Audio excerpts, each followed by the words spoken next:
ராம் வந்து டெபாசிட் எவ்வளோ பண்ணியிருக்காரு அப்படின்னா பேங்க்கில் எக்ஸ் டைம்ஸ் ஆஃப் 2000 நோட்ஸும் next plus y times of ₹500 நோட்ஸும் ப்ளஸ் இசட் டைம்ஸ் ஆஃப் ₹100 நோட்ஸும் டெபாசிட் பண்ணியிருக்காரு.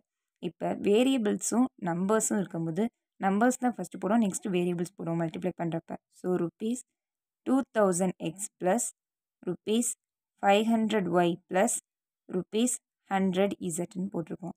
இந்த 3 இதுலேயும் ருப்பீஸ் காமனாக இருக்கிறனால ருப்பீஸ் தனியாக எடுத்துகிட்டு 2000x ப்ளஸ் 500y ப்ளஸ் 100zன்னு போட்டோம். ஸோ ராம் பேங்க்கில் டெபாசிட் பண்ணியிருக்கிறது என்னென்னு கண்டுபிடிச்சிட்டோம்.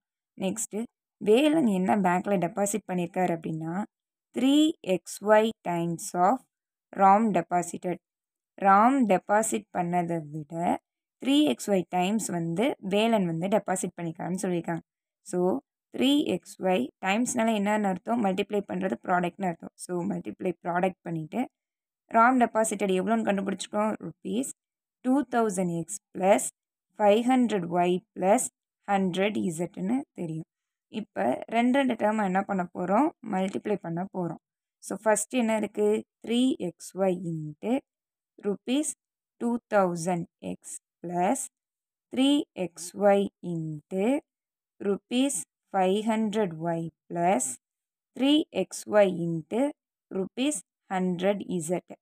இப்போ வேரியபிள்ஸ் நம்பர்ஸ் இருக்கப்ப நம்பர்ஸ் தான் ஃபஸ்ட்டு வரும், நெக்ஸ்ட் தான் வேரியபிள்ஸ் ஆர்டர் படி எழுதுவோம். ஸோ ₹3 2s என்னன்னு தெரியும், 6ன்னு தெரியும். எத்தனை ஜீரோஸ் இருக்கோ அத்தனை ஜீரோஸ் அப்படியே போட்டுக்கலாம். ஸோ 3 ஜீரோ இருக்குது. எக்ஸ் பவர் வேரியபிள் இங்கேயும் எக்ஸ் இருக்குது, இங்கேயும் எக்ஸ் இருக்குது. ரெண்டும் பேஸ் வந்து ஒரே மாதிரி இருந்துச்சுன்னா பவரில் என்ன இருக்கோ அதை ஆட் பண்ணும். பவரில் எதுவுமே இல்லைன்னா 1 இருக்குன்னு அர்த்தம். ஸோ 1 + 1 வந்து என்ன, 2. So x² y plus 5 3s என்ன தெரியும், ஃபஸ்ட் ருப்பீஸ் போட்டுட்டு 5 3s 15. பேலன்ஸ் எத்தனை ஜீரோ இருக்குது, 2 ஜீரோ இருக்குது. அந்த 2 ஜீரோவும் போட்டோம். நெக்ஸ்ட்டு எக்ஸ் ஒய் பவரில் இங்கே ஒன்று இருக்குது, இங்கேயும் ஒன்று இருக்குது. ஸோ 1 + 1 2 y² ப்ளஸ் ₹3 1s என்னன்னு தெரியும், 3ன்னு தெரியும். இங்கே எக்ஸ் ஒய் இருக்குது, இங்கே இசட் இருக்குது. இங்கே வந்து பேலன்ஸ் எத்தனை ஜீரோ இருக்குது, 2 ஜீரோ இருக்குது. So 300xyz. இது எல்லாத்துலேயும் காமனாக என்ன இருக்குது, ருப்பீஸ் வந்து இருக்குது. ஸோ ருப்பீஸ் காமனாக எடுத்துகிட்டு 6000x² plus 1500xy² plus 300xyz. அவ்வளோதான். ராம் பேங்க்கில் எவ்வளோ டெபாசிட் பண்ணால் கண்டுபிடிச்சிட்டோம். வேலன் வந்து ராமை விட 3xy டைம்ஸ் வந்து பேங்க்கில் டெபாசிட் பண்ணியிருக்காரு, அதையும் நம்ம கண்டுபிடிச்சிட்டோம். அவ்வளோதான்.